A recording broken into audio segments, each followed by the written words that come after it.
Good evening friends. तो आज हमने एक ट्रेड लिया था विजय डायग्नोस्टिक। थोड़ा एनालिसिस बताता हूँ इसका और क्या लॉजिक के साथ ट्रेड किया हमने, ये सब चीज़ें डिस्कस करेंगे थोड़ी देर में।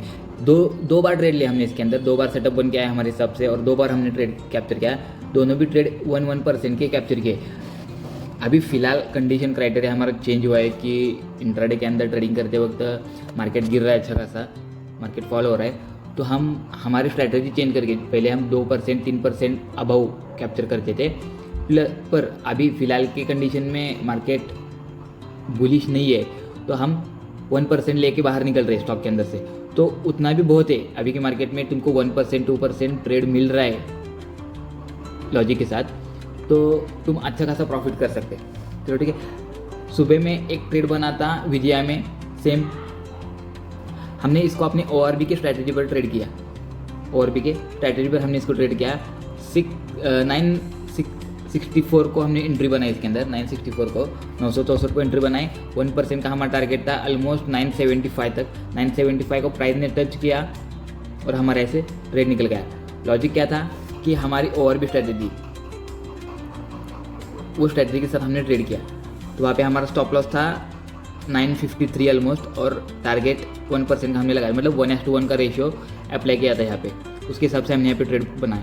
फिर वापस मार्केट फुल डे कंसोलिडेशन करता रहा, बट एक ट्रेंड लाइन को फॉलो करता रहा। मार्केट फुल डे कंसोलिडेट करता रहा, बट एक ट्रेंड लाइन को फॉलो किया मार्केट ने।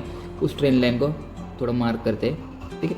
सेकेंड टाइम अपॉर्चुनिटी मिली एक स्मार्ट मनी कंसेप्ट के पॉइंट पे, मतलब बुलिश ऑर्डर ब्लॉक पे हमको सेकेंड टाइम इसी स्टॉक के अंदर ट्रेड मिला।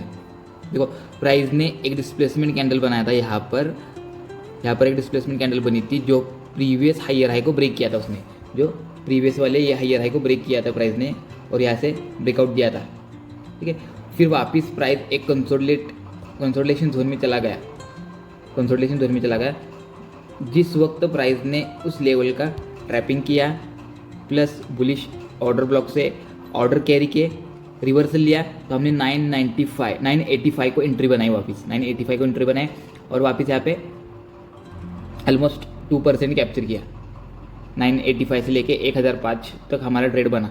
वापस एक स्टॉक के अंदर मोमेंटम बढ़ रहा था, वॉल्यूम आ रहा था अच्छा खासा, लेकिन हम वहाँ पे एग्जिट हो गए। एज़ पर प्लान हम वहाँ पे एग्जिट हो गए, बट वहाँ से स्टॉक ने अच्छा खासा मोमेंटम दिया। वापस प्राइस बाइंग प्राइस पर आया हमारे और वहाँ से ऑलमोस्ट 7-8% का मोमेंटम होके प्राइस ने क्लोजिंग दे दी, मार्केट क्लोज हुआ।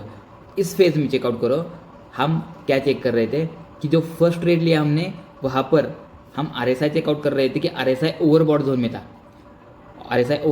था, बट वहाँ पे उतना बड़ा मोमेंटम नहीं आया क्योंकि RSI प्राइस ने कल डे एंड को और आज सुबह में मॉर्निंग आवर में अच्छा खासा मोमेंटम कैरी किया। ऑलमोस्ट प्राइस ने चेकआउट कर लो, ऑलमोस्ट प्राइस ने कल 4% का मोमेंटम दिया और आज सुबह में हमारे एंट्री तक ऑलमोस्ट 10% का मोमेंटम दिया प्राइस ने, ऑलमोस्ट 10%। तो ये मोमेंटम के बाद में प्राइस थोड़ा साइडवेज होना ही था, प्राइस थोड़ा एक्यूमुलेट होना ही था।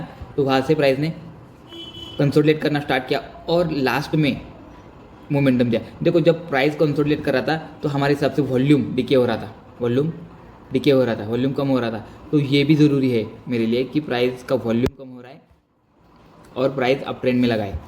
तो यहाँ पे वॉल्यूम बिल्डअप हो रहा था और प्राइस एक अप ट्रेंड में था, स्लाइट अप ट्रेंड में था। तो वहाँ पे सेकेंड अपॉर्चुनिटी बनी, सेकेंड ट्रेड भी हुआ और अच्छा खासा प्रॉफिट भी बनाया हमने 2 ट्रेड के अंदर। देखो 1342 रुपये प्रॉफिट हुआ हमारा। छोटे क्वांटिटी में ट्रेड कर रहे हैं क्योंकि मार्केट गिर रहा है, तो यहाँ पे हम क्वांटिटी हमने थोड़ी कम की है, हमारी क्वांटिटी हमने कम की है। हम कम क्वांटिटी में कम फंड में ट्रेड कर रहे हैं, ठीक है। ये तो था आज का लॉजिक और हमारा ट्रेड कैसे बना, क्या हुआ। कल भी आएंगे वापस दूसरे ट्रेड को लेके, कैसे बना क्या बना लॉजिक के साथ, ठीक है। Okay, thank you.